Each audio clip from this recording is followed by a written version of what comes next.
মধ্যপ্রাচ্যে চরম উত্তেজনা ও সরাসরি যুদ্ধ পরিস্থিতির মধ্যে এবার ইরানের কৌশলগতভাবে অত্যন্ত গুরুত্বপূর্ণ হরমুজ প্রণালীর কাছে হামলা হয়েছে।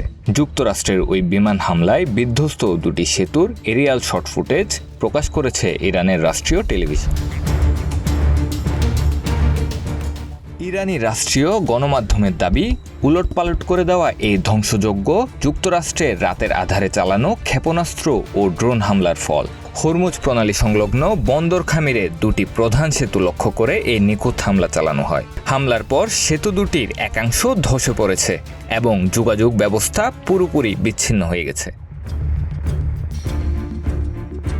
যুক্তরাষ্ট্র ও ইরান সরাসরি মুখোমুখি সমরে জড়িয়ে পড়ার পর এটিকে সাম্প্রতিক সময়ে সবচেয়ে বড় সামরিক উত্তেজনা বা সংঘাত হিসেবে দেখা হচ্ছে। দুই দেশের পক্ষ থেকে মুহুর্মুহু ড্রোন এবং ক্ষেপণাস্ত্র হামলা চালানো হচ্ছে। তেহরান ইতিমধ্যে ঘোষণা করেছে তারা এই অঞ্চলে যুক্তরাষ্ট্রের সামরিক ঘাঁটি ও সম্পদগুলোকে লক্ষ্যবস্তু বানিয়ে পাল্টা আঘাত হেনেছে।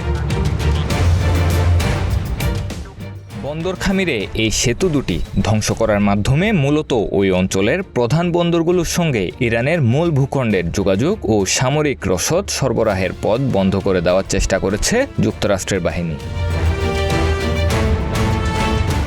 এদিকে টানা সপ্তম রাতের মতো ইরানে হামলা হয়েছে।